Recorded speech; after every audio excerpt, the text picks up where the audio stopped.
L'imitation de Jésus-Christ, livre 3, chapitre 3, qu'il faut écouter la parole de Dieu avec humilité et que plusieurs ne la reçoivent pas comme ils devraient.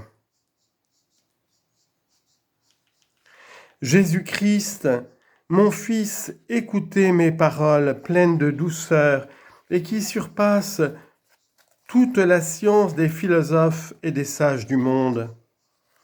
Mes paroles sont esprit et vie, et l'on n'en doit pas juger par le sens humain.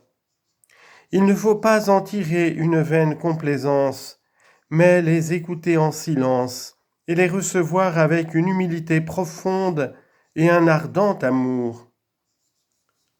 Le fidèle dit : Et j'ai dit, heureux celui que vous instruisez, Seigneur, et à qui vous enseignez votre loi, afin de lui adoucir les jours mauvais et de ne pas le laisser sans consolation sur la terre. Jésus-Christ.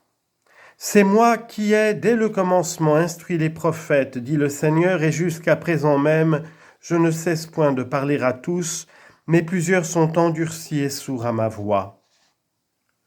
Le plus grand nombre écoute le monde de préférence à Dieu, ils aiment mieux suivre les désirs de la chair que d'obéir à la volonté de Dieu. Le monde promet peu de choses et des choses qui passent, et on le sert avec une grande ardeur. Je promets des biens immenses, éternels, et le cœur des hommes reste froid. Qui me sert et m'obéit en toutes choses, avec autant de soin qu'on sert le monde et les maîtres du monde. Rougis, dit la mère, si tu en demandes la cause, écoute, voici pourquoi.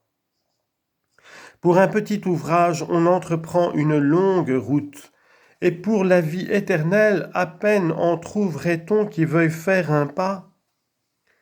On recherche le plus vil gain, on plaide honteusement quelquefois pour une pièce de monnaie, sur une légère promesse et pour une chose de rien, on ne craint pas de se fatiguer le jour et la nuit.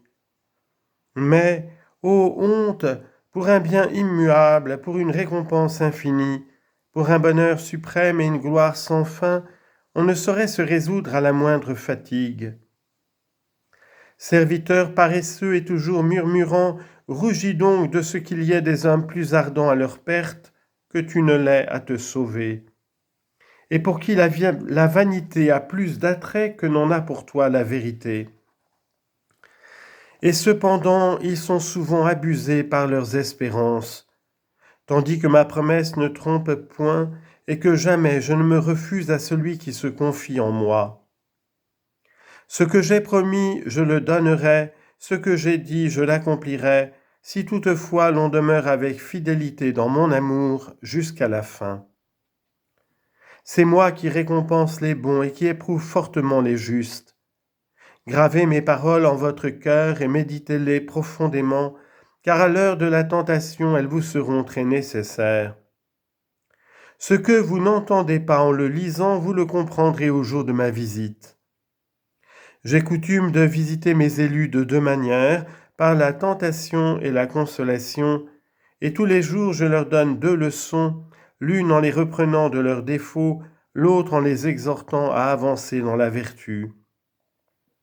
Celui qui reçoit ma parole et qui la méprise sera jugé par elle au dernier jour.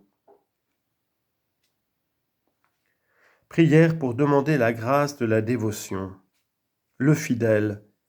Seigneur mon Dieu, vous êtes tout mon bien, et que suis-je pour oser vous parler ? Je suis le plus pauvre de vos serviteurs et un abject ver de terre, beaucoup plus pauvre et plus méprisable que je ne sais et que je n'ose dire. Souvenez-vous cependant, Seigneur, que je ne suis rien, que je n'ai rien, que je ne suis rien. Vous êtes seul bon, juste et saint, vous pouvez tout, vous donnez tout, vous remplissez tout, hors le pécheur que vous laissez vide.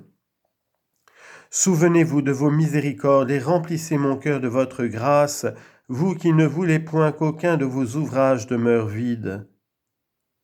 Comment puis-je en cette misérable vie porter le poids de moi-même si votre miséricorde et votre grâce ne me fortifient?